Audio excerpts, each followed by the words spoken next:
Hello hello good morning सबैजनालाई नमस्कार। सन्चै आरामै हुनुहुन्छ होला सबैजना। आज हामी लगभग छजना चाहिँ आज हामी फाइलतिर जाँदैछौँ। यसो केएफसी खाने भन्दै साथीहरू। अनि हिँडेको ल अपडेट गर्दै गर्छौँ है। हेर्नु होला भिडियो फुल वाच गर्नु होला है त। लाइक कमेन्ट सब्सक्राइब चाहिँ गरिहाल्नुहोस् ल है मोहन सर ठिकै हुन्छ, सन्चै हुन्छ नि? ठिक छ सर। ल आज इन्जोय गर्नलाई यसो फाइलतिर जाउँ भनेर।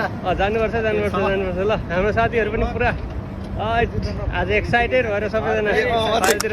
भीम ब्रो, हाम्रो अर्जुन ब्रो, सिद्धान्त ब्रो, लक्ष्मी ब्रो, सबैजना हिरो भएर गइरहेछौँ है।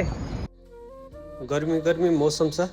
यो चाहिँ हाम्रो हाइवे है त, जानुको लागि हाइवे हो।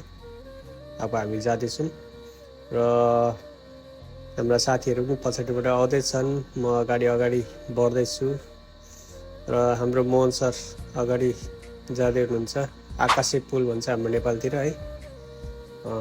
साथीहरू सबैजना गफ गर्दै जाँदै हुनुहुन्छ र बस आइसकेको छ यहाँ पर र सबैजना भागदौड गर्दैछ बसमा चढ्नुको लागि। कुदाइ हुँदैछ, रनिङ हुँदैछ, एक्सर्साइज हुँदैछ। ल टिकट देखाउनु त। यो टिकट है, सबै 6 जनाको टिकट है। नेपालको लगभग 800 रुपियाँ हो। 800 रुपियाँ 1 किलोमिटर जानको लागि। सस्तो हो कि महँगो? सस्तो लाग्यो कि महँगो लाग्यो? एकदम सस्तै हो।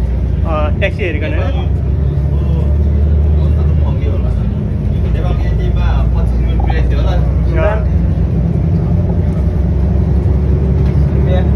ल एन्जोय गऱ्यौँ गाइजहरू। ल हामी फाइल पुगिसकेको छौँ र साथीहरू सबैजना यताउता हेर्दैछन्, घुम्दैछन्। म पनि सेल्फी खिच्दै र साथीहरूले पनि आफ्नो तरिकाले फोटोहरू खिचिरहेछ। पोचमा फाइल मार्केटहरू घुम्दैछौँ हामी। हामी चाहिँ यहाँ केएफसी खानुको लागि आइसकेको छौँ। फोटोहरू खिच्दैछन्। दामी ल। पोज दिन जान्दैन केटा। यो यस्तो है।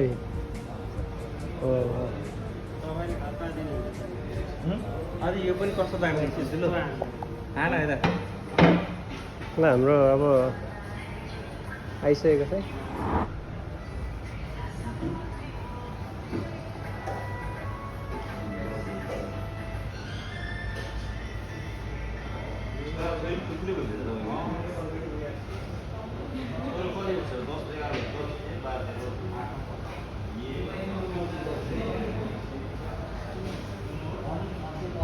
ल आयो ल केएफसी आयो। ल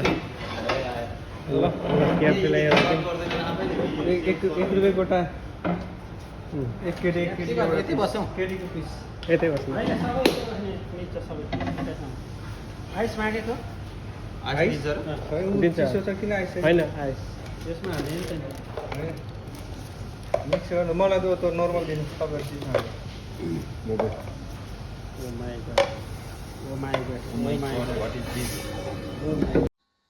ल केएफसी आइसकेको छ र एकदम हेर्दै खाउँ लाग्दो भइरहेको छ। ल अब हामी चाहिँ खानुको लागि सुरु गर्छौँ है त। र सबैजना खानुभन्दा अगाडि एकचोटि फोटो खिचौँ न भनेर भने मैले सेल्फी हान्नु थालेँ। ल वाह कस्तो दामी। अब हाम्रो आजको टुर सक्यो। अब फर्किँदैछु रुमतिर।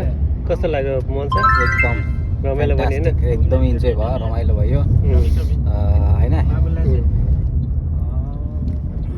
ल हामी चाहिँ जाँदैछौँ है त। यस्तै भिडियोको लागि कृपया फलो गर्नु होला। धन्यवाद। सम्झना बाँकी छ हाम्रा ती पलको।